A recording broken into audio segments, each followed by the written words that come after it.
आज भारत मुक्ती मोर्चा सोलापूर जिल्हास्तरीय प्रबोधन संमेलन आपण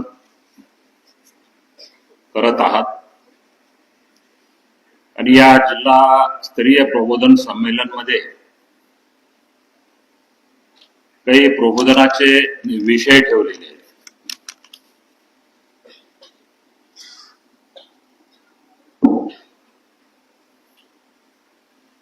या विषयामध्ये मूल निवासी बहुजन समाजाला जागृत करण्यासाठी 6 विषय या ठिकाणी ठेवलेले आहेत. का म्हणजे एक विषय ठेवला तर लोकांच्या लक्षात येत नाही का ईव्हीएम देशातील जे निवडणूक आहे ती ईव्हीएम मशीन ऐवजी बॅलेट पेपरवर घेणे म्हणजे भारतातील लोकशाहीला वाचवण्याचे महत्वाचे पाऊल आहे. आणि मोठ्या प्रमाणामध्ये ग्रामीण भागापर्यंत लोकांना हा जो नॅशनल या ब्राह्मणी व्यवस्थेने सिंगल इंडस्ट्री निर्माण केलेली आहे. आपणाला दिसण्यासाठी कम्युनिस्ट, राईट, लेफ्ट, समाजवादी, काँग्रेस, बीजेपी, प्रादेशिक पार्टी हे आमच्या शरीररूपी माणसं दिसण्यासाठी बनवलेले. त्या आमच्या गावातील लोकाला गावचा माणूस पाहिला तर त्याच्या पलीकडचा माणूस दिसत नाही आहे. आणि देशामध्ये जे शासक वर्ग आहे तो मायक्रो अल्पसंख्याक आहे. जो ब्राह्मण आहे आणि जे ब्राह्मण जे संघटना चालवतो देशभरच्या प्रादेशिक पार्टीजला ट्रेनिंग देण्याचं कामही ब्राह्मण लोक करतात.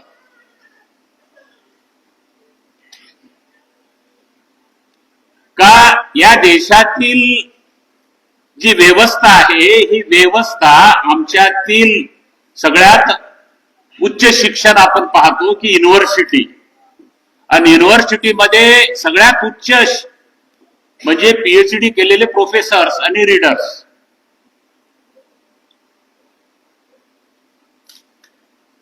प्रशासनामधले उच्च अधिकारी IAS, IPS, ज्युडिशरीमध्ये चीफ जस्टिस पासून या लोकांना आज अशी परिस्थिती निर्माण झालेली आहे की वर्तमान व्यवस्था समजत नाही आहे. आणि त्या प्रत्येकाला अकॅडमिक लाईन मधून तो पाहतो.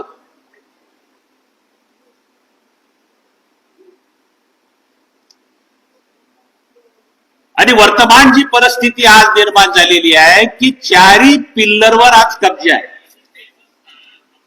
आता आमच्या लेवलवर आणि आमचा जरी माणूस पाहत असेल तर या देशामध्ये हे आंदोलन चालवणारे आणि भाजपचे पैकी एक संस्थापक मान्यवर खापर्डे साहेब म्हणायचे की लोग हमारे हैं, दिमाग दुश्मन का है.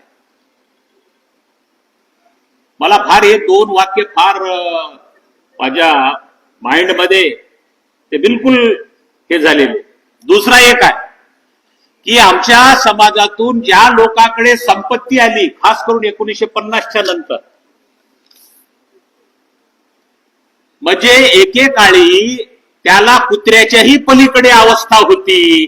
आज तो 25 आणि 50 हजाराचे कुत्रे पोसून बेट धरून रोज मॉर्निंग वॉकिंग करतो.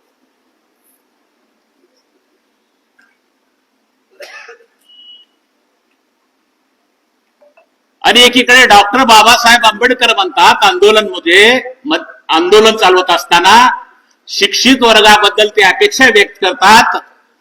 आय वॉन्ट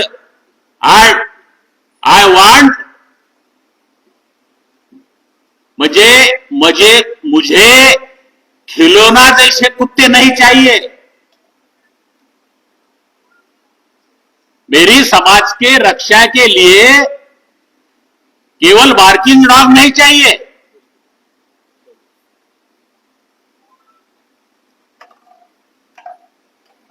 आणि मान्यवर खापर्डे साहेब म्हणतात की आमच्या शिकल्या सवरल्या लोकांची अशी अवस्था आहे की ते अगोदर पोटाच्या समस्येबद्दल डीआरडी मध्ये होते.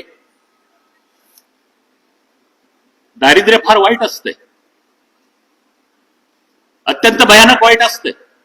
काही गोमंतू जातीचे जे तुम्ही जर पाहत असाल तर ते पावसाळ्यामध्ये काही खायला नाही आहेत, तर ते ज्यावेळेस ड्राय सीझन असतो त्यावेळेसचे मेलेले असो जिवंत असो कापून त्याच्या आज जसं आपण खारोड्या बनवतो ना बाजरीच्या, तशा मांस उकडून त्या बोटीवाला बारीक करून ड्राय करून ठेवलं जायचं आणि या सीझन मध्ये ते खाण्यासाठी व्यवस्था करायची.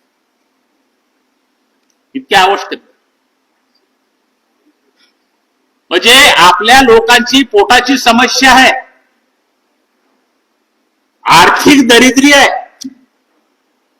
तर आर्थिक दरिद्री एखाद्या वेळेस परवडते, पण दिमागी दरिद्री अजिबात परवडत नाही. आज जे आम्ही आहे ना, हे विदेशी 3% लोकांचे जे लाथा खावं लागलेले आहेत ना, याचं कारण काय आहे? आमचे मिनिस्टर असतील, आमचे मुख्यमंत्री असतील, आमचे पीएम असतील, आमचे जस्टिस असतील, चीफ जस्टिस असतील, परंतु या व्यवस्थेमध्ये त्यांची दिमागी दरिद्री दूर झालेली नाही. आणि या देशामध्ये तुम्ही पाहताय शत्रूचे हजारो वर्षापासून आंदोलन कंटिन्युअस चालू आहे. म्हणजे हडप्पा मोहनजोदडो विकसित महानगरांना ज्या इंद्राने आगी लावल्या, ज्या वेदामध्ये जे युद्धाचा प्रसंग आहे तो त्या नगरांना उद्ध्वस्त केलेलं वर्णन आहे. म्हणजे आज वर्तमान मध्ये बामसेफ एक संघटन आहे, परंतु हे हजारो वर्षापासून आमच्या महापुरुषांची लढाई जारी आहे. काही वेळेस त्याच्यामध्ये खंड पडला, परत त्याच्यापासून लोक ज्या लोकांकडे ती विचारधारा आणि ते आहे त्यांनी ते विकसित केली. जंगलामध्ये असतील तर आदिवासी लोकांनी विकसित केली, गोमंतू जातीमध्ये असेल तर गोमंतू जातीनं विकसित केली, काही फकीर लोक असतील तर त्यांनी हे समतेची विचारधारा सुफी संतांच्या द्वारे त्यांनी विकसित केली, काही नाथांच्या आंदोलनानं केली. म्हणजे तुमचा बदला आणि तुमचं हे जे काही तुमच्या पार्टीला जे पुजलेलं आहे ते कायम आहे आणि त्याचा अंत व्हायचा हा मामला आहे. डॉक्टर बाबासाहेब गांधीच्या पुना पॅक्टच्या वेळेस ज्यावेळेस डायलॉग केला त्यावेळेस अत्यंत दुःखी अवस्थेमध्ये डॉक्टर बाबासाहेब आंबेडकर गांधीला म्हणायचे की गांधीजी वर्तमान की लढाई तुम जीत रहे हो. पुना पॅक्ट मुळे काय झालं तर पुना पॅक्ट मध्ये ज्या समाजाचे रिअल प्रतिनिधी निर्माण व्हायला पाहिजेत ते भडवे आणि दलाल निर्माण झाले आणि ते भडवे दलाल आज ईव्हीएम मध्ये काहीही बोलायला तयार नाही आहेत. सरकार आज शेड्यूल कास्ट आणि शेड्यूल ट्राईबच्या 119 लोकांवर आज सरकार आहे, ज्यांना संविधानिक अधिकार आहे. ओबीसीला तर आणखी लागूच नाही आहे. या देशामध्ये जनावरांची गिनती होते, परंतु या देशामध्ये ओबीसी पिछड्यांची गिनती होत नाही. म्हणजे काय आहे त्याचा अर्थ काय आहे? या देशामध्ये कोणत्या प्रकारचे प्राण्याची संख्या किती आहे हा डाटा आहे, परंतु या देशामध्ये शेती करणारा शेतकऱ्यामधला ओबीसीचा आकडा, ओबीसीची गिनती नाही आहे. हा समग्र मामला आलेला आहे. म्हणून या देशामधला जो संघर्ष आहे हा निरंतर आहे, तुमच्या बापाला सुटणार नाही आहे.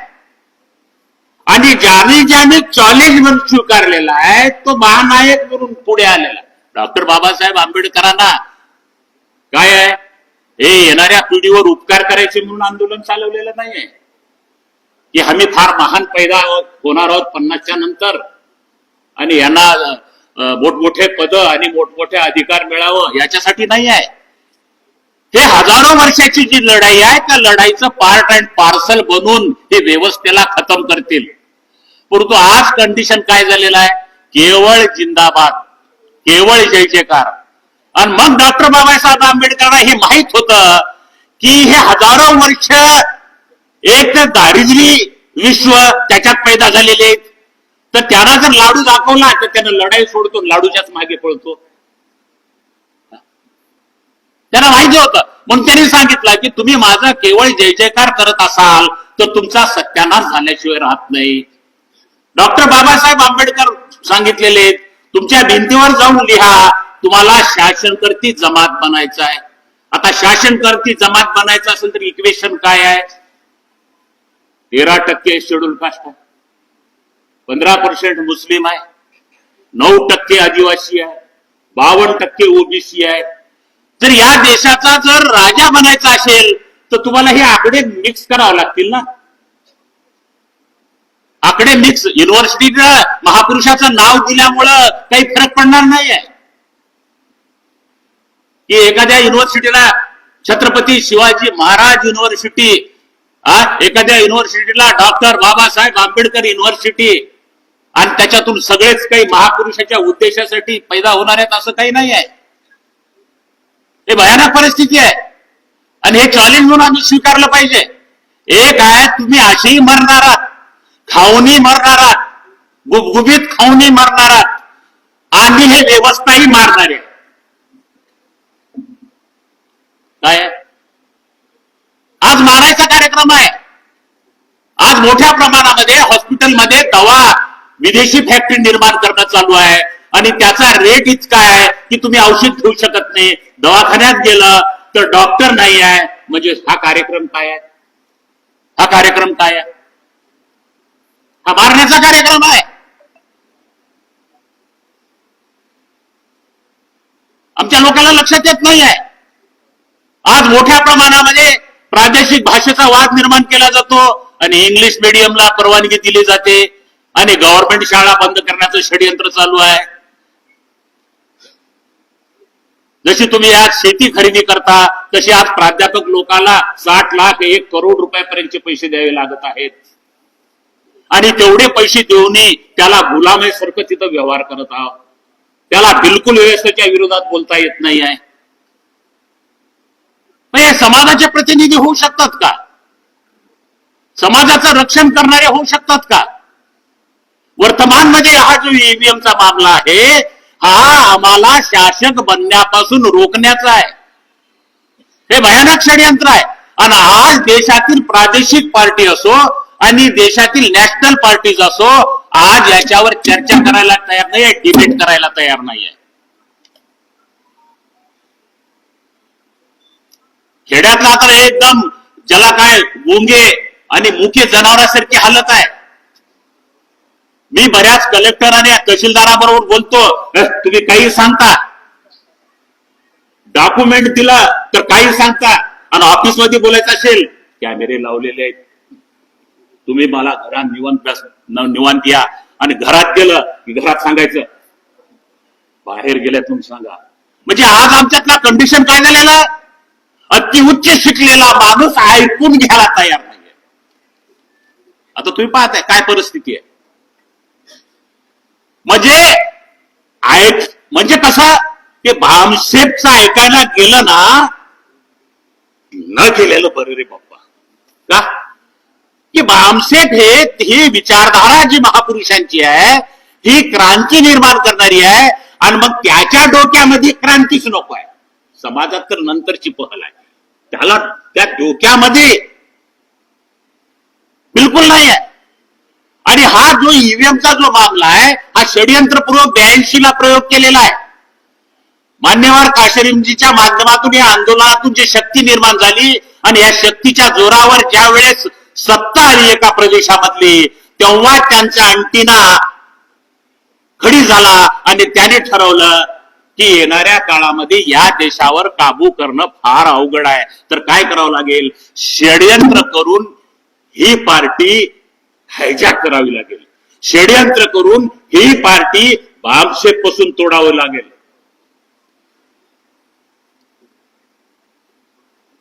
मामला एवढा सोपा नाही आहे.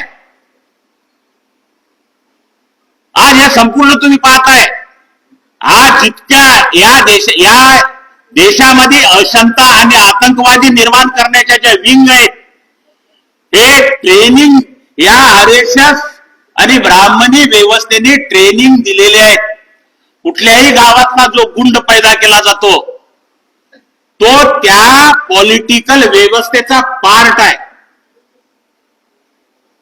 मग जसं गावात एखादा गुंडा पैदा केला जातो, मग राष्ट्रीय आणि राज्य लेवलवर गुंडे का तयार केले जात नाहीत? का केले जात नाहीत? सामान्य तुम्ही या लंकी गौरेशची हत्या झाली, कलबुर्गीची हत्या झाली, इकडे कॉम्रेड गोविंद पानसरेंची हत्या झाली. कुठलाच आज तपास नाही आहे. अरे मग तुम्ही तपास नाही आहे तर तुम्ही तिथं काय करताय? तुम्हाला माणूस भेटत नाही, तुमच्याकडे इतक्या एजन्सीज आहेत.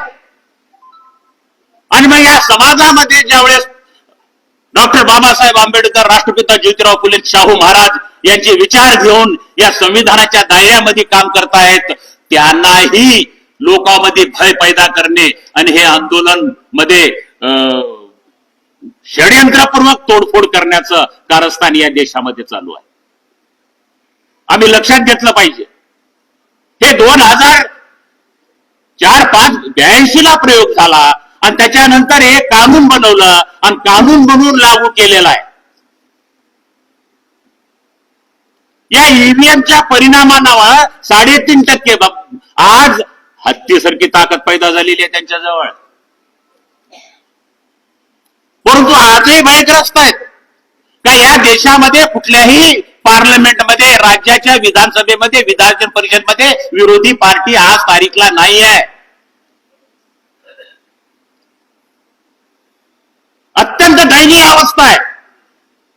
म्हणजे गोळवळकरांनी जो बंच ऑफ थॉट्स लिहिलेला आहे, त्या बंच ऑफ थॉट्स मध्ये गाइडलाइन केलेला है कि आने वाले समय में एक बार तुम्हारा राज तुम्हारे कब्जे में आ जाएगा और अपोजिट में तुम रहोगे, सत्ता में तुम रहोगे. एक तर काँग्रेस राहील, एक तर बीजेपी राहील, एक तर बीजेपी जाईल, काँग्रेस येईल. त्यावेळेस तुम्ही काय करायला पाहिजे? या देशाची संपत्ती 2-3 उद्योगपतीकडे ट्रान्सफर केली पाहिजे. या देशातील सगळ्यात मोठे जो भाव आहे ते ऍग्रिकल्चर आहे. ऍग्रिकल्चर सेक्टरला उद्ध्वस्त केलं पाहिजे. शेतकऱ्याला हमी भाव नाही मिळाला पाहिजे आणि तो DRDच्या खाली गेला पाहिजे. आणि आत्महत्या करण्याच्या कगारवर आज शेतकरी गेलेला आहे. या देशातील 4 पिल्लरवर कब्जा केला पाहिजे आणि या देशातील जे काही या SC ST OBC मधून जे शिक्षित झालेले लोक आहेत यांचं माइंड वॉश केलं पाहिजे. आणि ब्राह्मणी विचारधारा जशी भयग्रस्त आहे तशी आमच्या शिकल्या सवरल्या लोकांची मानसिकता भयग्रस्त आहे. भयग्रस्त आहे तो. समाजातील ज्या संघटना आहेत आज देशभरच्या सर्व SC ST OBC मायनॉरिटी लोकांना कन्व्हिन्सिंग करणं चालू आहे. 15% मुस्लिम लोकांना निरंतर अल्पसंख्याक त्याला दाबून टाकलेला आहे.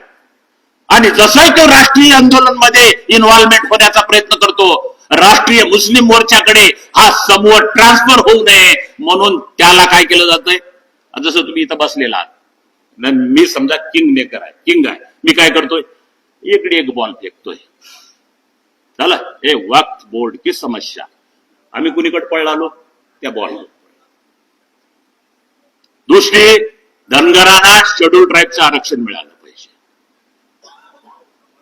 अरे लॉजिक आहे. जर शेड्यूल ट्राईब मधून तुम्हाला आरक्षण पाहिजे असेल तर राष्ट्रव्यापी तुमच्याकडे ताकद असली पाहिजे. मराठा कुणबी आहे, मराठा हा कुणबी आहे, पण विदेशी ब्राह्मण म्हणतो कुणबी नाही आहे. काय? अरे तू विदेशी आणि आम्हाला म्हणतो. आणि इतकी मजल चाललेली आहे की या देशातील शेड्यूल कास्ट आणि शेड्यूल ट्राईब आणि मायनॉरिटीच्या लोकांना 1950 आणि 60चे डॉक्युमेंटेशन मागितलं गेलेलं आहे. लोक अत्यंत दयनीय अवस्थेमध्ये, दुष्काळ परिस्थितीमुळे, गोरगरिबीमुळे, लेबरमुळे, कामगारमुळे स्थलांतर झालेले आहेत. त्याचं ना डॉक्युमेंट आहे, ना त्याची जमीन आहे, आणि त्याच्याकडे नाही आहे. हे विदेश से आया है, हे पश्चिम बंगाल से आया है. बर्बाद करणं चालू आहे. वर्तमानमध्ये जी समस्या निर्माण झालेली आहे या ईव्हीएम मशीनमुळे झालेली आहे. आणि ईव्हीएम मशीनमुळं आज पार्लमेंटमध्ये परत कानून बनवून बॅलेटवर येणं शक्य नाही आहे.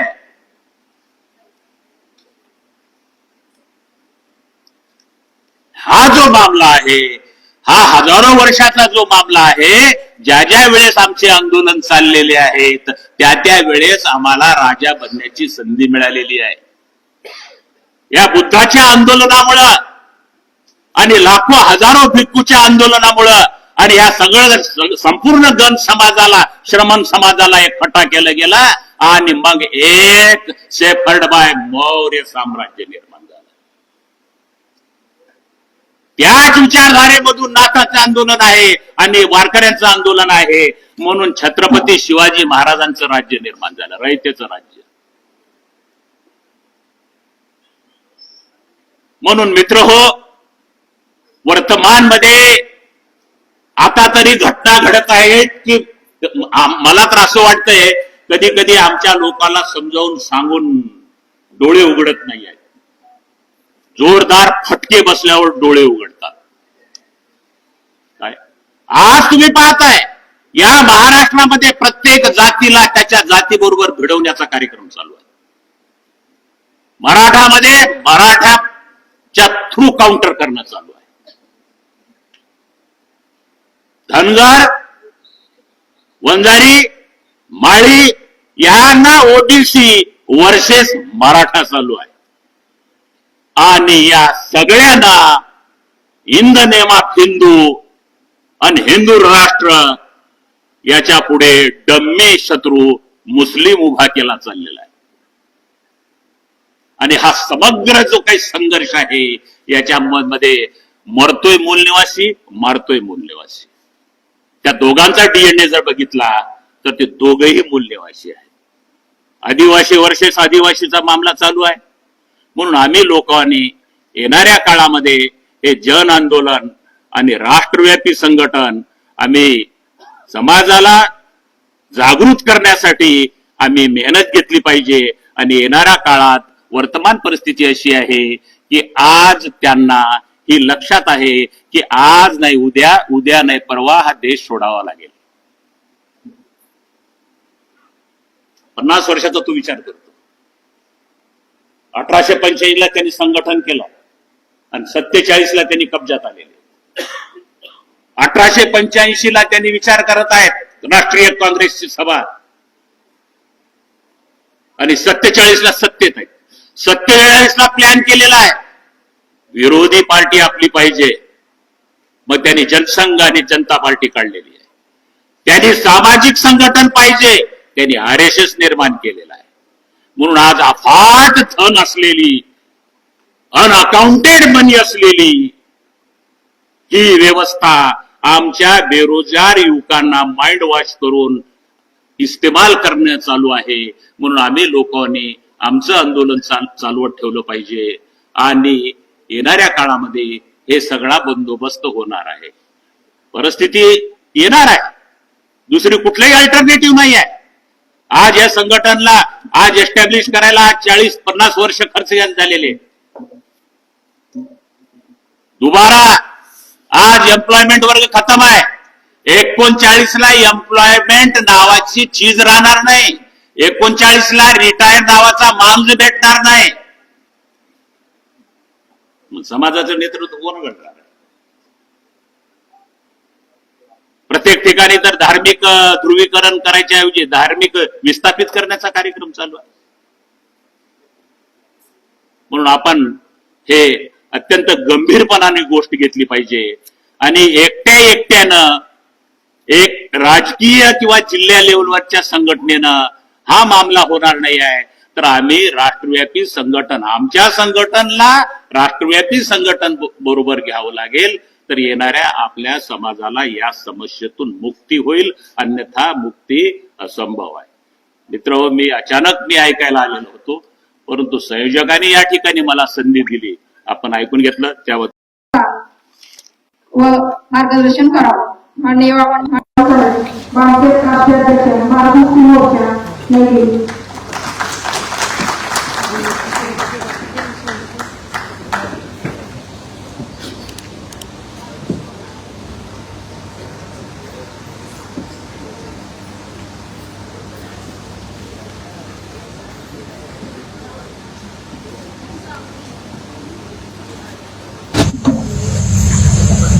हेलो साथियों,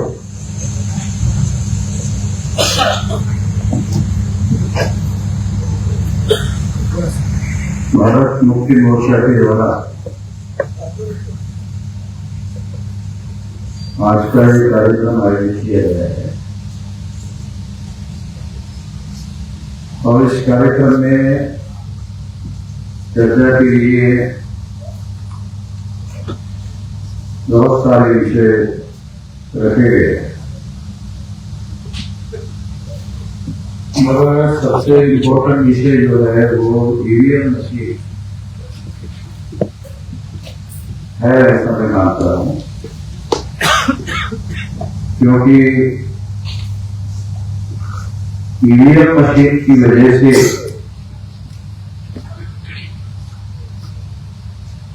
हम लोगों का जो वोट का अधिकार है, वोट का अधिकार केवल मात्र संवैधानिक अधिकार नहीं है। वोट का अधिकार फंडामेंटल राइट। हमारे बहुत सारे लोगों को ये भी समझ में नहीं आता कि संवैधानिक अधिकार और मौलिक अधिकार, फंडामेंटल राइट, में क्या फर्क है।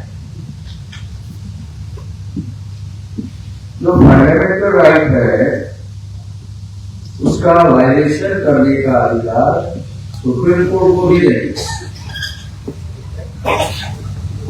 सुप्रीम कोर्ट किसी फंडामेंटल राइट के विरोध में फैसला नहीं दे सकती। ये सुप्रीम कोर्ट पर भी संविधान के द्वारा बंधन रखा हुआ है। बल्कि दूसरा महत्वपूर्ण मुद्दा है कि सुप्रीम कोर्ट के द्वारा भारतीय संविधान के माध्यम से ये बंधन डाला गया है कि सुप्रीम कोर्ट फंडामेंटल राइट के समर्थन से बड़ा हो जाए। आर्टिकल 32 के तहत ये बंधन डाला गया है कि सुप्रीम कोर्ट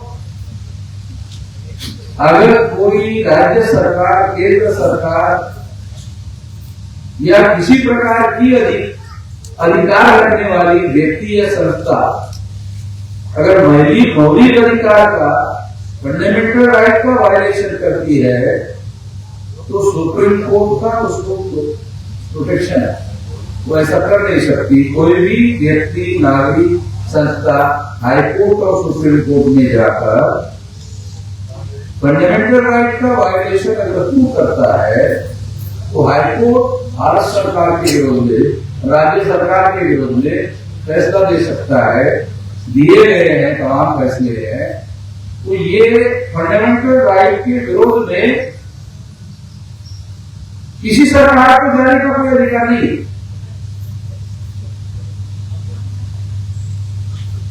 वोट का अधिकार इसीलिए कह रहा हूं, वोट का अधिकार केवल मात्र अधिकार नहीं है, केवल मात्र संवैधानिक अधिकार ही नहीं है, उससे आगे फंडामेंटल राइट है।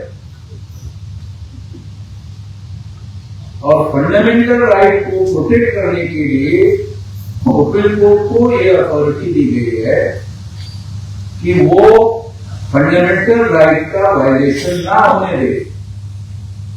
वोट का अधिकार फंडामेंटल राइट है। तो इसका वायलेशन करने का अधिकार किसी सरकार के पास नहीं है। ईवीएम मशीन के द्वारा फंडामेंटल राइट का वायलेशन हो रहा है।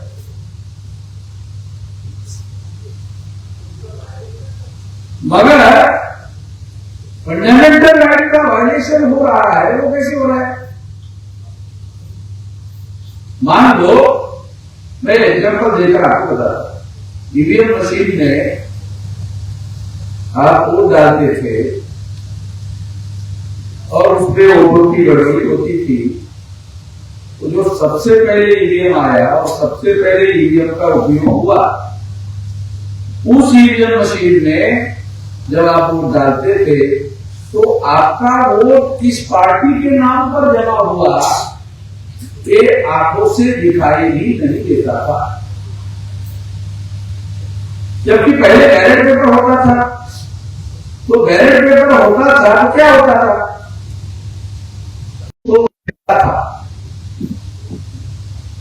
तो आप उसको वहां देख सकते हैं।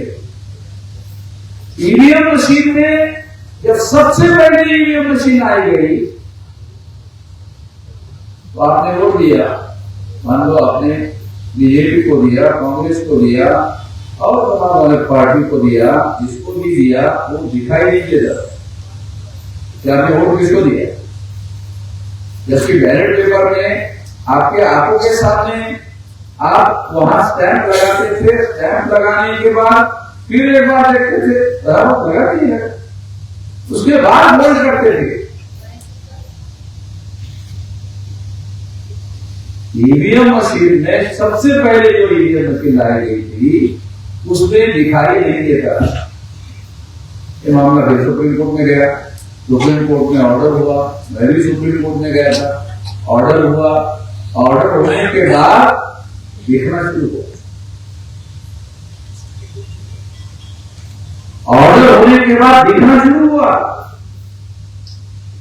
जब आप वोट देना शुरू किया तो फिर वहां दिखाई देता था आपका वोट इसके नाम पर आपने लगाया, दिखाई देता था। मगर ये टेक्नोलॉजी है, आपको दिखाई दे, दिखाई देने के बाद आपने स्टैंप लगाया, आपको दिखाई दिया, दिखाई देने के बाद वो ईवीएम मशीन में जमा होता है। आपको दिखाई दिया, दिखाई देने के बाद ईवीएम मशीन में जमा हो रहा है।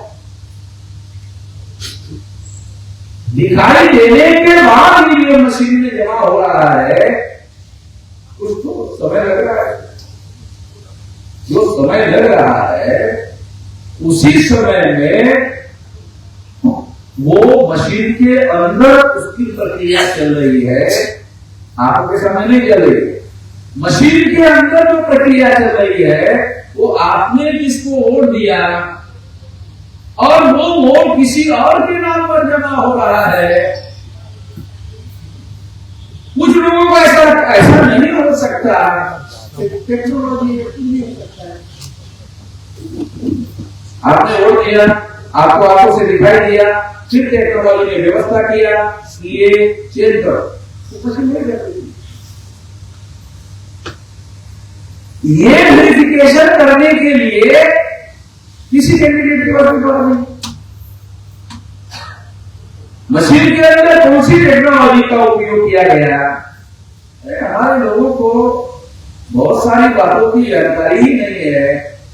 एक तो जानकारी की साक्षरता, एक अक्षर की साक्षरता, हम लोग अभी भी बहुत सारे लोग अक्षर की साक्षरता में करते हुए, दूसरी जानकारी की साक्षरता, तीसरी साक्षरता है संगणक की साक्षरता, चौथी साक्षरता है टेक्नोलॉजी की साक्षरता है। क्या हमारा जवाब दे नहीं है। तो इस वजह से क्या है कि टेक्नोलॉजी के बारे में कुछ भी नहीं कहा जा सकता कि एक क्षण के बाद वो टेक्नोलॉजी क्या करने वाली है। यहां तो वोट देने के बाद दिखाई तो दिया, पहले दिखाई नहीं देता था, बाद में दिखाई दिया। दिखाई देने के बाद जब वो ईवीएम मशीन में जमा हो रहा है, दिखाई देना और जमा होने के अंदर जो सेकंड का उस सेकंड का अंतर है। उस सेकंड में आपने जिसको वोट दिया वो वोट किसी और के नाम पर जमा करवाया जा सकता है। आप बोलेंगे क्यों? टेक्नोलॉजी है, टेक्नोलॉजी से तो भी किया जा सकता है। जब टेक्नोलॉजी से चांद पर आप जा सकते हो और चांद पर जाके पैर पर खड़ा होकर चांद पर चल रहे हो, तो आप बोल रहे हमारे लोग तो गांव के बिहार के लोग तो चांद को भगवान मानते थे। अब चांद को भगवान मानने वाले लोग वो आदमी चांद के ऊपर ही जाके खड़ा हो गया है, भगवान के ऊपर खड़ा हो गया है। इसका थोड़ा प्रैक्टिकल में ये है। तो टेक्नोलॉजी को कहां से कहां होगी। तो इसलिए ईवीएम मशीन में ये जो वोटिंग हो रहा है इसका बैकग्राउंड भी थोड़ा समझना जरूरी है। वो बैकग्राउंड क्या है? काशीराम जी ने बहुजन समाज पार्टी बनाई और उन्होंने एक राज्य सरकार अपने बलबूते पर 403 विधानसभा की सीटें उत्तर प्रदेश में दी, तो उसमें बहुमत के लिए 202 सीटें चाहिए थी। तो बहुजन समाज पार्टी को 207 सीटें चुना कर लाई। 203 के जगह 207। 203 में सिंपल मेजोरिटी होती है, उन्होंने 207 सीटें चुना कर लाई और बहुमत हासिल करके मायावती को उत्तर प्रदेश का सिंगल पार्टी की तरफ से मुख्यमंत्री बनाया। ईवीएम मशीन आने के पहले की घटना मैं आप लोगों को बहुत किया था, क्योंकि हमारे लोगों की मेमोरी बहुत शॉर्ट है। तो थोड़ी देर के लिए वो घटनाएं उसके सामने घटित होती है और उसके बाद वो भूल जाते हैं। मगर ये जो मायावती मुख्यमंत्री बनी वो ईवीएम से नहीं, वो ईवीएम से नहीं बनी, बैलेट पेपर से बनी। और वो बनने के बाद ईवीएम है। तो इसलिए हम लोगों को ये जानना, ये समझना बहुत जरूरी है कि ईवीएम मशीन उन्होंने योजना के तहत कराया। उस योजना का मकसद क्या था? उस योजना का मकसद था रूलिंग पार्टी ब्राह्मणों की होनी चाहिए, अपोजिशन पार्टी भी ब्राह्मणों की होनी चाहिए। क्यों? लोकतंत्र में जो आज रूलिंग पार्टी है वो कल अपोजिशन हो सकती है, और जो अपोजिशन पार्टी है लोकतंत्र में वो सरकार बनाने वाली पार्टी हो सकती है। यही लोकतंत्र है। और अगर इन लोगों की कोई पार्टी अपोजिशन में आती है तो वो अपोजिशन की पार्टी रूलिंग पार्टी बन सकती है। तो इन लोगों को, जिनकी संख्या 85% है, ऐसा हम लोग बार बार कह रहे हैं, तो हम तो ये भी नहीं कह रहे कि डायरेक्ट इनकी रूलिंग पार्टी सरकार बना ले।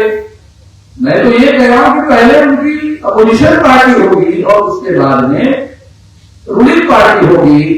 मगर ईवीएम मशीन के बाद में रूलिंग पार्टी भी ब्राह्मणों की है और अपोजिशन पार्टी भी ब्राह्मण।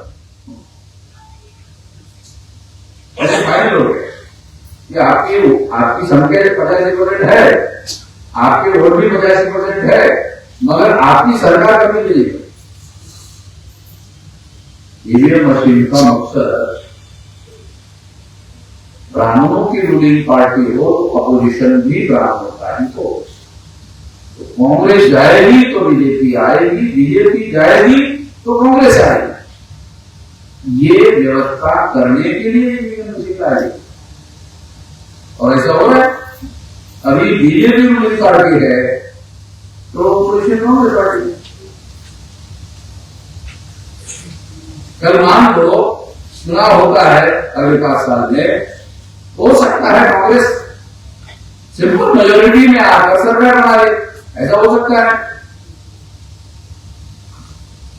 तो ईवीएम मशीन के पीछे एक योजना है, हाइपोथेटिकल अंग्रेजी शब्द है, काल्पनिक भी अगर हम विचार करें तो अगर कल्पना करें, ऐसी कल्पना की गई थी, मगर वो कल्पना नहीं रही, अब वो रियलिटी हो गई है।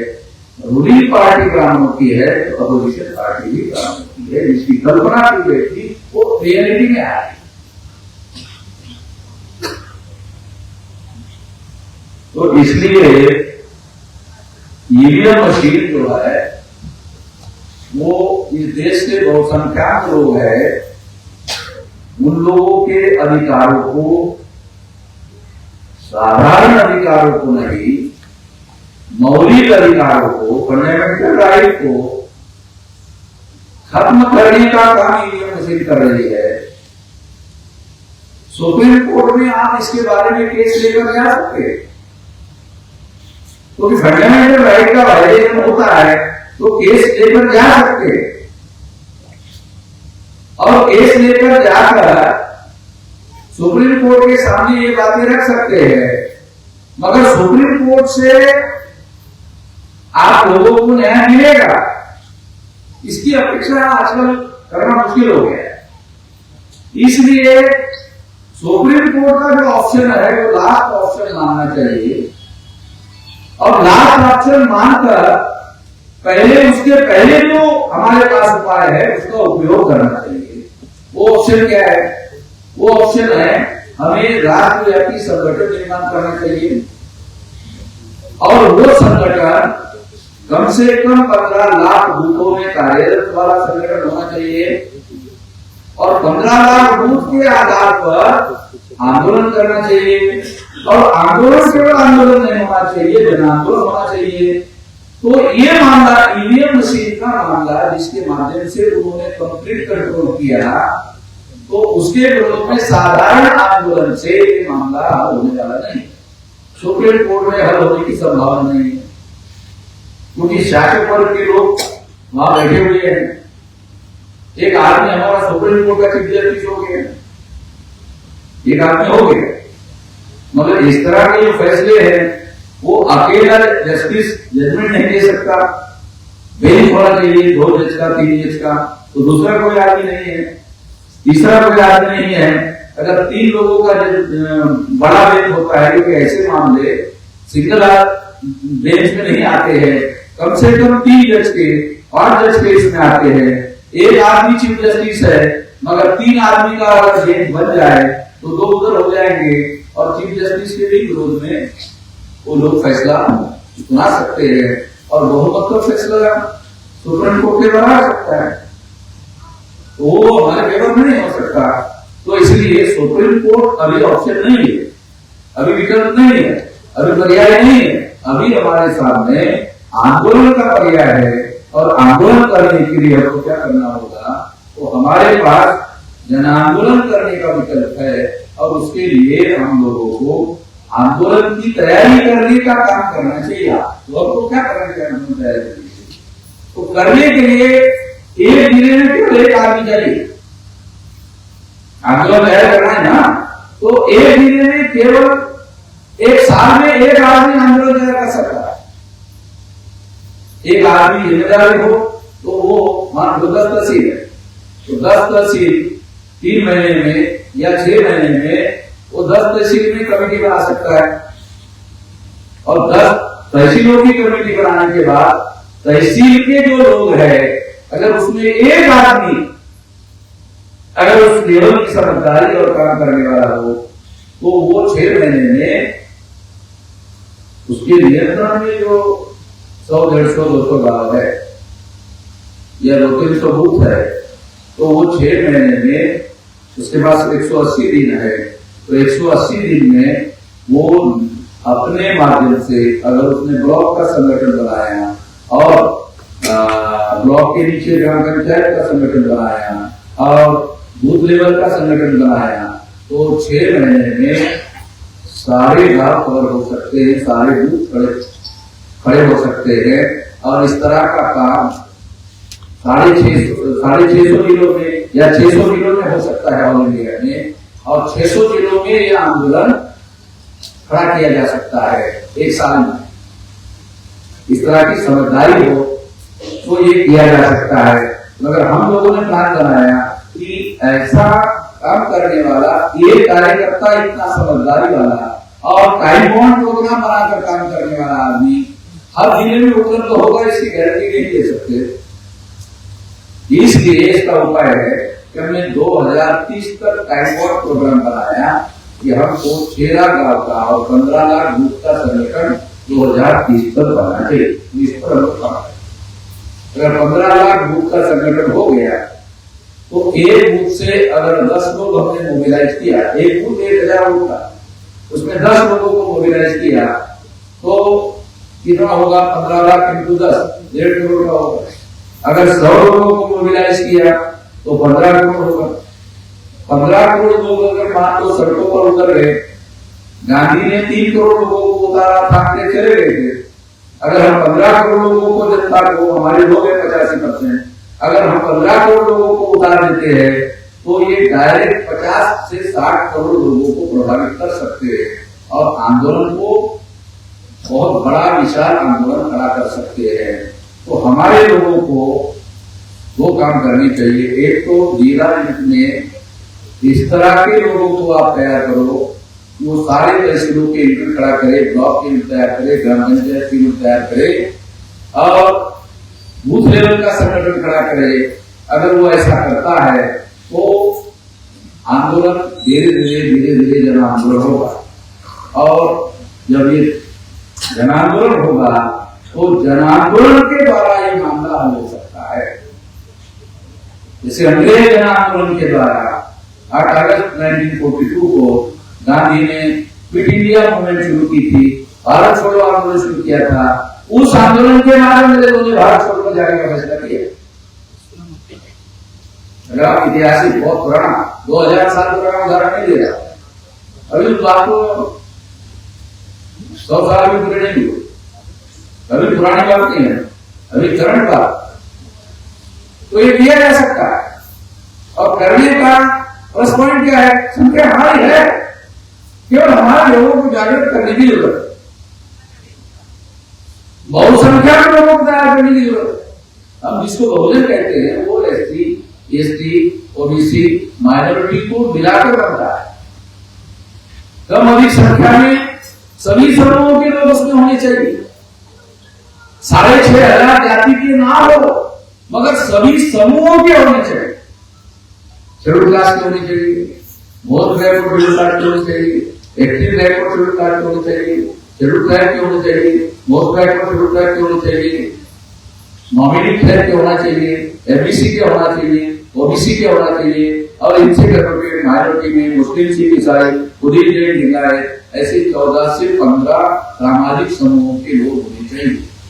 अगर 14-15 सामाजिक समूहों के लोग देश के बूथ लेवल पर अगर सक्रिय रूप से लोगों को तैयार करते हैं, हर बूथ लेवल पर तैयार करते हैं तो ये आंदोलन विशाल जन आंदोलन में रूपांतरित हो सकता है।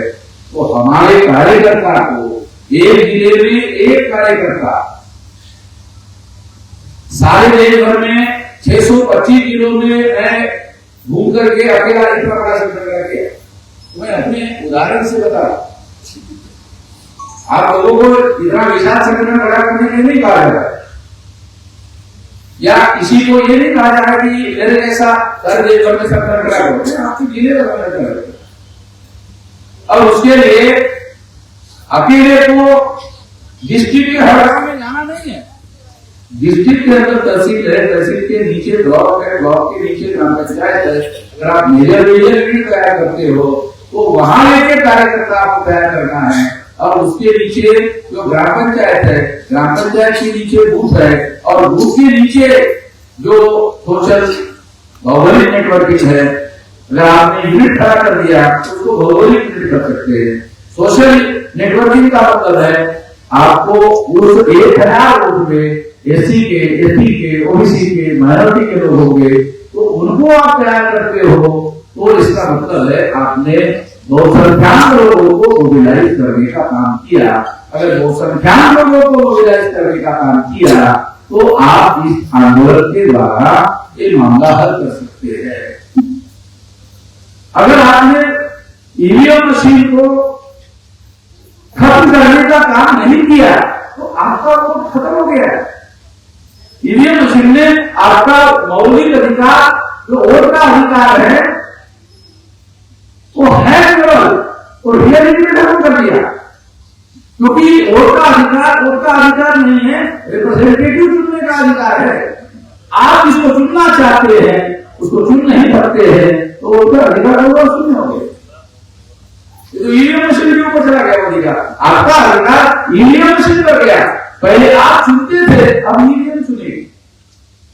पहले आप चुनते थे रिप्रेजेंटेटिव को, अभी ईवीएम मशीन चुनेगी, और चुनेगी और आपको पता भी नहीं चलेगा।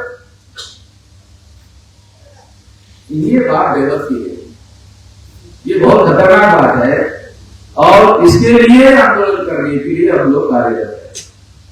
इसके लिए सारे देश भर में ये मामला हम लोग लेके जा रहे हैं। हम लोग ये बात कह रहे थे, बहुत लोगों को ऐसा लगता था कि कुछ भी बोलते हैं, तो जब उन लोगों को रट्टा लगाना शुरू हो गया तो वो भी बोल रहे हैं। अभी राहुल गांधी नहीं बोल रहा है, अभी राहुल गांधी नहीं बोल रहा है। राहुल गांधी ने बोला कि महाराष्ट्र में हम चुनाव लड़े, ऐसा लोग बिहार में कि हमारे वोटों की चोरी हुई। ऐसा राहुल गांधी का बयान है, राहुल गांधी का बयान है, और अगर ये बयान है तो इसका मतलब है कि जो हम कह रहे हैं अब उनको भी दिक्कत हो रही है, तो निश्चित रूप से मैं समझता हूं। तो इस पर निश्चित रूप से हर लोगों को काम करने की आवश्यकता है। दूसरा मुद्दा महानदी टेम्पल एक्ट का है। तो महानदी टेम्पल एक्ट जो है तो जवाहरलाल नेहरू ने बनाया था, और बनाया कैसे? 9 लोगों का उसमें अपॉइंट करते हैं, ऐसा कानून में कहा है, 9 लोगों को अपॉइंट करते हैं। तो 9 लोगों को अपॉइंट करने के लिए क्या किया उन्होंने कि ब्राह्मणों के 4 और बुद्धिस्ट लोगों के 4, और कानून में यह प्रावधान किया जिलाधिकारी जो है, डीएम जिलाधिकारी जो रहेगा वो उस कमेटी का चेयरमैन रहेगा।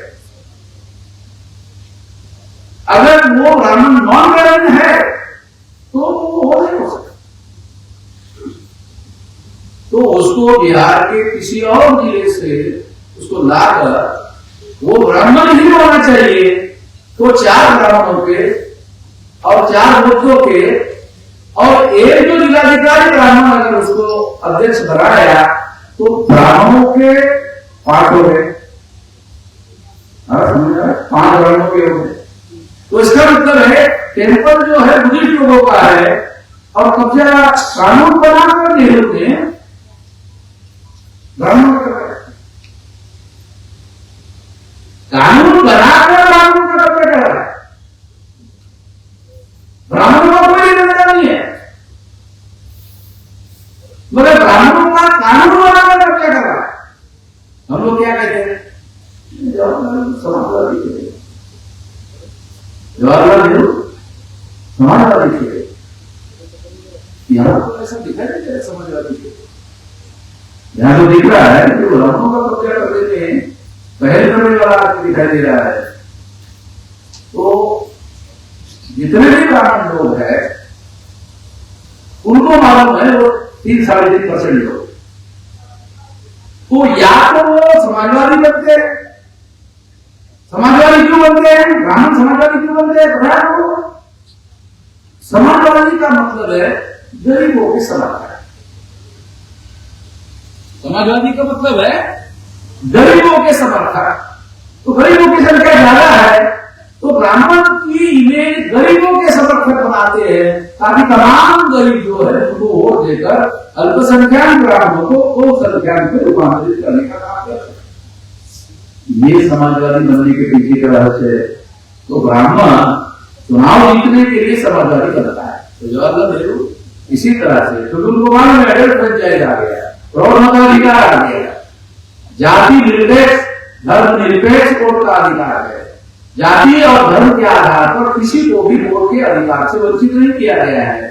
बहुसंख्यक लोग SC ST OBC माइनॉरिटी के हैं, ये जवाहरलाल नेहरू को भी मालूम है, तो इसलिए वो समाजवादी बना है वोट लेने के लिए, अन्यथा जवाहरलाल नेहरू समाजवादी नहीं थे। तो ब्राह्मणों के सारे कर्मकांड करते थे। ब्राह्मणों में जितने कर्मकांड है वो सारे नर करते थे। तो इसलिए ये तो मौलिक बात हमको समझना होगा कि अल्पसंख्याक ब्राह्मण बहुसंख्याक होने के लिए समाजवादी बनता है। दूसरा तरीका है, और एक दूसरा तरीका है बहुसंख्याक बनने का। अल्पसंख्याक ब्राह्मण को दूसरा तरीका डेवलप किया बहुसंख्याक बनने के लिए या बहुसंख्याकों का समर्थन हासिल करने के लिए राष्ट्रवाद। तो आरएसएस के लोग, भाजपा के लोग राष्ट्रवादी लोग, और राष्ट्रवादी होकर फिर हम लोगों को क्या लगता है ऐसे हम देशभक्त लोग हैं। एक तो जन्मजात देशभक्त होना और एक प्रचार के द्वारा देशभक्त होना। कोई ब्राह्मण है प्रचार के द्वारा बने हुए देशभक्त लोग हैं। इसलिए सारे प्रचारकों के साथ लोग ब्राह्मणों ने कब्जा कर रखा है, चाहे इलेक्ट्रॉनिक मीडिया हो, चाहे प्रिंट मीडिया हो, चाहे लोकल मीडिया हो, सारा का सारा कब्जा उन लोगों ने करके रखा हुआ है। तो इस तरह से राष्ट्रवाद भी बहुसंख्याक लोगों के वोट लेने का अल्पसंख्याक ब्राह्मणों ने डेवलप किया हुआ तरीका है। देखो समाजवाद है, दूसरा राष्ट्रवाद है। तो इसको आधार बनाकर आप लोग देखते होंगे कि ब्राह्मण या तो समाजवाद का सहारा ले रहा है या तो राष्ट्रवाद का सहारा ले रहा है। तीसरा तरीका क्या है? तीसरा तरीका क्या है कि ब्राह्मणवादी लोग आजकल प्रचार कर रहे हैं हिंदुत्ववाद। ब्राह्मणवादी जो लोग हैं आजकल प्रचार कर रहे हैं हिंदुत्ववाद। और हमारे बहुत सारे गधे लोग एससी एसटी ओबीसी माइनॉरिटी के बीजेपी के लोगों को हिंदुत्ववाद कहते हैं। अरे ब्राह्मणवाद को छुपाने के लिए हिंदुत्ववाद नाम का शब्द लाया गया है। ब्राह्मणवाद पर पर्दा डालने के लिए हिंदुत्ववाद नाम का शब्द लाया गया है। तो आप लोगों को कभी भी जो हिंदुत्व शब्द यूज किया जा रहा है आप लोगों को नहीं करना चाहिए। कम से कम एससी एसटी ओबीसी माइनॉरिटी के लोगों को हिंदुत्व शब्द का उपयोग नहीं करना चाहिए। और खासतौर पर मैं मुस्लिम लोगों को भी ये कहना चाहूंगा कि बीजेपी के लोग हिंदुत्ववादी नहीं है, ब्राह्मणवादी लोग है। और ब्राह्मण सारे के सारे ब्राह्मणवादी लोग है। कुछ छुपे हुए ब्राह्मणवादी है, प्रचंड ब्राह्मणवादी है, और लोग कुछ खुल्लम खुल्ला ब्राह्मणवादी है। मगर वो खुल्लम खुल्ला ब्राह्मणवादी लोग सेग्रीगेट हो जाते हैं। ये अनुभव होने की वजह से ब्राह्मणवादी जो लोग हैं उन लोगों ने हिंदुत्ववाद का सहारा लिया। तो एससी एसटी ओबीसी के लोगों को हिंदू कहने का मतलब क्या है? एससी एसटी ओबीसी को, ये एससी एसटी ओबीसी के लोग हिंदू नहीं है। और एक बात मैं आपको बताना चाह रहा, ये एससी एसटी ओबीसी के लोग हिंदू नहीं है। संविधान में बाबा साहब अम्बेडकर ने एससी एसटी ओबीसी लिखा हुआ है। बाबा साहब अम्बेडकर ने कहीं नहीं लिखा संविधान में ये हिंदू है। आप लोग थोड़ा संविधान पढ़ लो, ठीक से समझने की कोशिश करो। बाबा साहब अम्बेडकर ने कभी लिखा हिंदू है। कॉन्स्टिट्यूशन में ऐसा कोई लिखा हिंदू है। इसलिए उन्होंने संविधान में इनको एससी एसटी ओबीसी के तौर पर रिकॉग्नाइजेशन किया है, मान्यता दी है। और उन लोगों के पास संवैधानिक रूप से एससी एसटी ओबीसी का सर्टिफिकेट भी है। तो ये सर्टिफाइड एससी एसटी ओबीसी के लोग, ये सर्टिफाइड हिंदू नहीं है।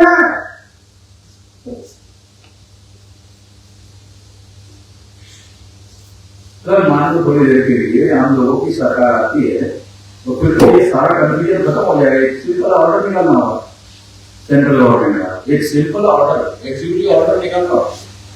सिंपल एग्जीक्यूटिव ऑर्डर जैसा मैं समझता हूं वैसा एग्जीक्यूटिव ऑर्डर निकाला जा सकता है, वो कानून के अनुसार खत्म हो जाएगा सारा का मामला। और इस तरह से इन लोगों ने अपने आप को बहुसंख्याक बनने के लिए एससी एसटी ओबीसी को हिंदू बना दिया, जो है नहीं। हिंदू क्या है? हिंदू क्या है? अगर आप डॉक्यूमेंट्री एविडेंस देखो तो ब्राह्मणों के जितने भी धर्मशास्त्र वेद, श्रुति, स्मृति, पुराण, रामायण, महाभारत, गीता, तो आपको पता चलेगा धर्म ये हिंदू धर्म नहीं है। वेद में, श्रुति में, पुराण में, रामायण में, महाभारत में, गीता में कहीं पर भी हिंदू शब्द नहीं है। हिंदू शब्द मुसलमानों के आगमन के बाद भारत में आया। हिस्टोरिकल एविडेंस बता रहा हूं, मुसलमान जब भारत में आए तो सिंधु नदी के पार होकर आए, तो मुसलमानों ने ये शब्द उपयोग में लाया। तो मुसलमानों के आगमन के बाद हिंदू शब्द आया। सर का उच्चारण वो कर नहीं सकते थे, तो सर का उच्चारण ह करते थे, तो सिंधु का हिंदू हो गया। और इस तरह के हिंदू शब्द मुसलमानों के आगमन के बाद आया। मुसलमानों के आगमन के पहले भारतीय लिटरेचर में कहीं पर भी हिंदू शब्द उपलब्ध नहीं है। एलियस में अवकाश में बाबा साहब अम्बेडकर हिंदू शब्द जो है मुसलमानों के भारत में आगमन के पहले भारतीय लिटरेचर, समग्र लिटरेचर, हिंदू शब्द ही नहीं,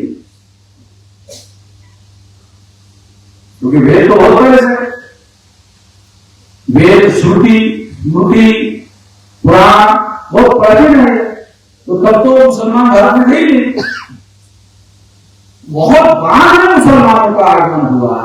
उस आगमन के बाद हिंदू शब्द आया, और हिंदू शब्द आने के बाद मुसलमानों ने जब सिंधु से हिंदू कहा, तो ब्राह्मणों का सबसे बड़ा संगठित लीडर, पहला ब्राह्मणों का संगठित लीडर दयानंद सरस्वती था। दयानंद सरस्वती के पहले ब्राह्मणों का संगठित लीडर इतना बड़ा कोई नहीं था। दयानंद सरस्वती ब्राह्मणों का सबसे बड़ा लीडर था। उसने कहा हिंदू मुसलमानों की दी हुई गाड़ी है,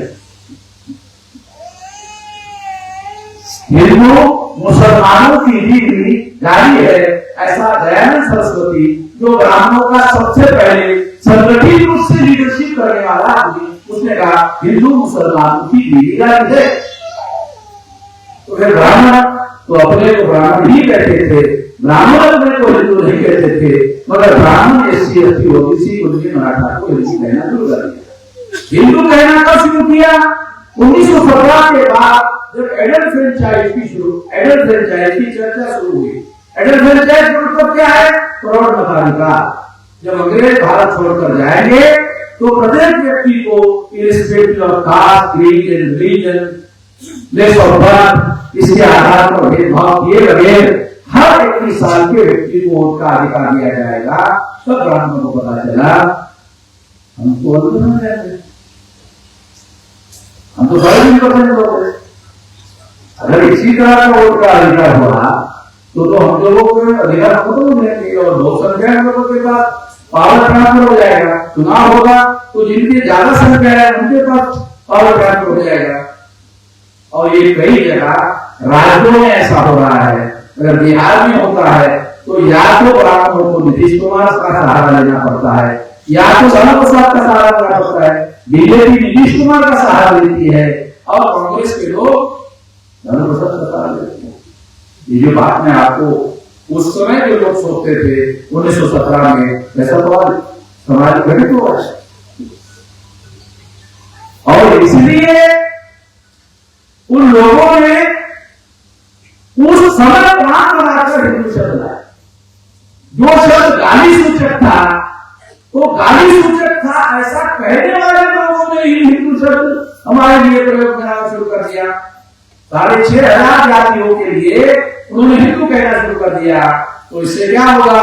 इससे 6,500 जाति के एससी एसटी ओबीसी के लोग हिंदू बन जाएंगे और ब्राह्मण अपने आप उसके नेता बन जाएंगे। ऐसे हो ब्राह्मणों ने कभी 10, 20, 25, 50 लोगों को इकट्ठा किया, उसके सामने प्रवचन दिया, हमारा हिंदू धर्म ऐसा श्रेष्ठ धर्म है और उसको आपको स्वीकार करना चाहिए। ऐसा इतिहास में तो उदाहरण उपलब्ध नहीं, ऐसा कोई प्रवचन ब्राह्मण ने दिया, ऐसा एक भी एग्जाम्पल उपलब्ध नहीं है। उन्होंने हिंदू धर्म के श्रेष्ठ सिद्धांत बताए होंगे तो बताएगा ना, हिंदू धर्म के श्रेष्ठ सिद्धांत ही नहीं तो क्या बताएगा?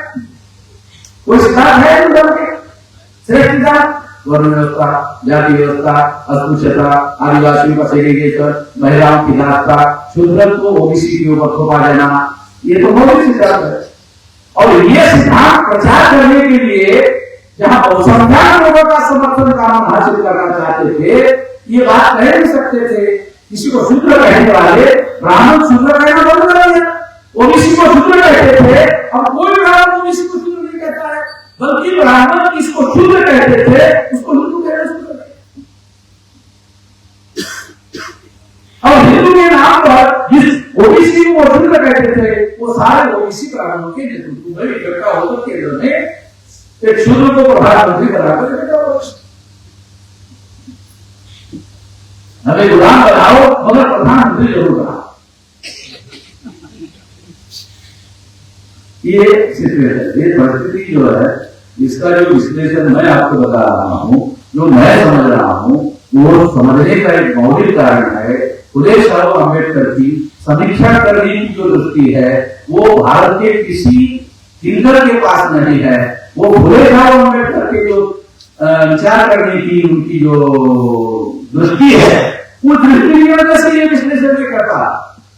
अगर वो दृष्टि से विश्लेषण करो तो जो बात मैं आपको कह रहा हूं वही बातें सामने आती है। अन्यथा मैं किस आधार पर ये बातें आपको बता रहा हूं, वो दृष्टि है जो हमारे महापुरुषों ने विचारधारा के आधार पर हमें दी, उस दृष्टि से विश्लेषण करके समझा रहा, अन्यथा मैं ये समझा नहीं सकता था। मुझे समझ नहीं आएगा तो आपको कहां से कहूं? उस दृष्टि की वजह से मैं समझ रहा हूं, उस दृष्टि की वजह से मैं समझा रहा हूं, उदाहरण देकर समझा रहा हूं, यही रियलिटी भी है। इसलिए इसमें बदलाव करना जरूरी है और इसको बदलाव करने के लिए हम लोगों ने इससे बाहर निकलने का रास्ता है, वो है मूल्यवासी होना। जब मूल्यवासी है, मूल्यवासी ही एकमात्र ऐसा रास्ता है जो ब्राह्मणों के चुंगल से हम लोग आजाद हो सकते हैं और आजाद हो सकते हैं, संगठित भी हो सकते हैं और मूलनिवासी नाम का राष्ट्रवाद भी निर्माण कर सकते हैं और ये राष्ट्र को ब्राह्मणों के चुंगल से आजाद भी कर सकते हैं। अंग्रेजों की गुलामी से भारत के आजाद होने का मतलब आजाद नहीं है, दुश्मनों की गुलामी बन गए। ज्यादा खतरनाक शत्रु के दुश्मन, शत्रु के चुंगल में फंस गया भारत। 15 अगस्त 47 आजादी का दिन नहीं है, ये ब्राह्मणों के द्वारा भारत को गुलाम बनाने का दिन है।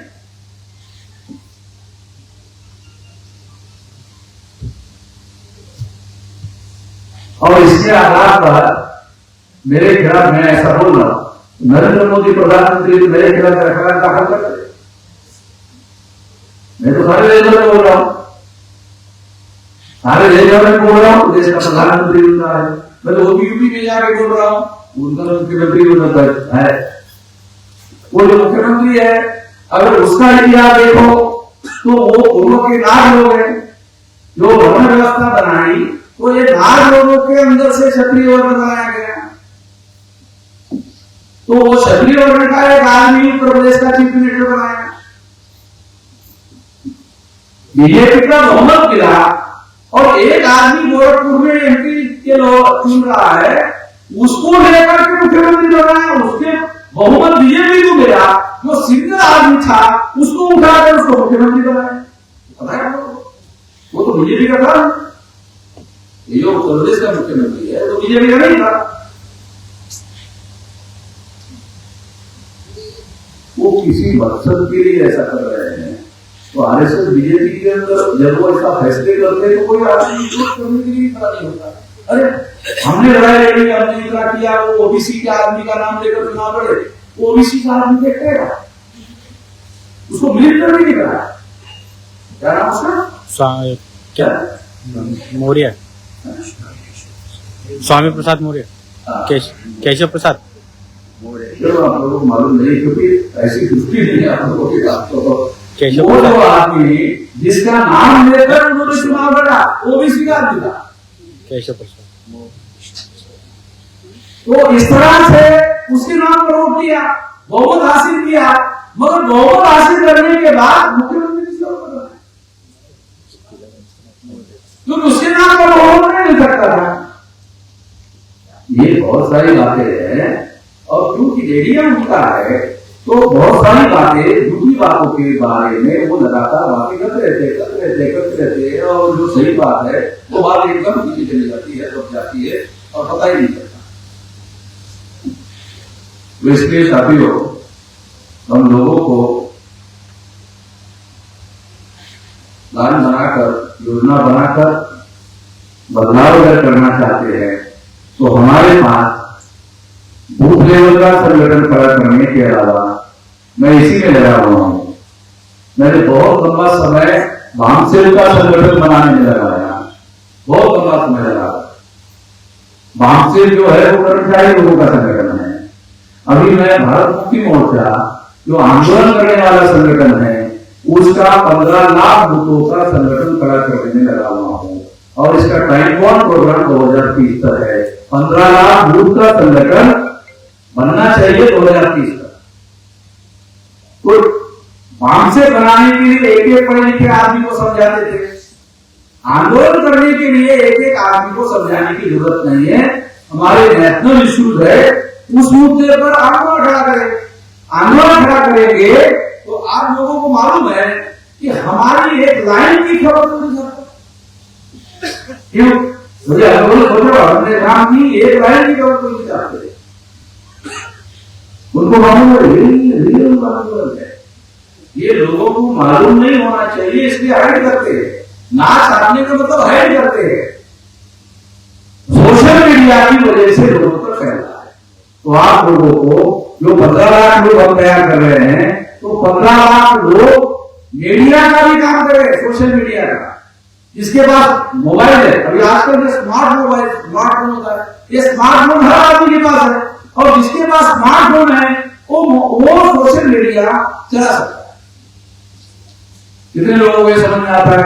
एक आदमी के पास में स्मार्टफोन है तो वो अपना सोशल मीडिया चला सकता है और 15 लाख कार्यकर्ता है तो 15 लाख सेंटर्स जो है सोशल मीडिया पे खड़े हो सकते हैं और इतना बड़ा मीडिया खड़ा होगा कि ब्राह्मणों का जो प्रिंट मीडिया है, इलेक्ट्रॉनिक मीडिया है, इसके मुकाबले में कहीं बड़ी बड़ा नहीं होगा।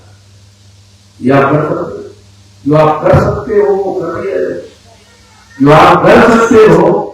चिल्लाने का कोई मतलब नहीं है, शांतिपूर्ण तरीके से जो कर सकते हो करो, संगठित शक्ति का निर्माण करो, बदलाव हो सकता है संगठित शक्ति के बल पर। संगठित शक्ति से बदलाव होगा, चिल्लाने से नहीं होगा। संगठित शक्ति से बदलाव होगा। मैं संगठित शक्ति निर्माण करने में लगा हुआ हूं, उसके लिए मैंने बहुत जिंदगी का समय लगाया। 19 साल की मेरी उम्र थी, अभी 67 साल की मेरी उम्र हो गई है। इतना लंबा समय मैंने भामसेल का 625 किलो में संगठन खड़ा करने के समय लगाया, वो भी देश के। अब इसके आधार पर 15 लाख बूथ का संगठन 2030 तक बनाना है। तो बेसिक संगठन रेडी है, रेडी होने की वजह से कर सकते हैं। केवल जो कर्मचारी लोग हैं उनको बूथ लेवल का संगठन बनाने के लिए किसी ने नहीं रोका। आंदोलन करने के लिए आपको बूथ लेवल का संगठन खड़ा करने के लिए बोल रहा हूँ, आपको राजनीति करने के लिए नहीं बोल रहा, आपको बूथ लेवल का संगठन खड़ा करने के लिए बोल रहा। भारत मुक्ति मोर्चा का भामसेल का अगर मान लो एक बूथ में एक कर्मचारी आपको मिलता है तो 15 लाख कर्मचारी देंगे और एक कर्मचारी एक गांव में रहेगा, गांव के लोग उसको ज्यादा फॉलो करते हैं, कर्मचारी है, पढ़ा लिखा है। तो ऐसा आपको करना होगा। हमें अपने दिमाग से अपने रास्ते ढूंढने होंगे, कोई और रास्ता आपको बताने वाले नहीं है। मैं जो रास्ते आपको बता रहा हूँ उससे हमारी समस्याओं का समाधान हो सकता है। ऐसा करना होगा। इस मौके पर साथियों मैं इतना ही कहना चाहता हूँ। आपने मेरी बात ध्यान से सुनी, इसके लिए आभार। धन्यवाद।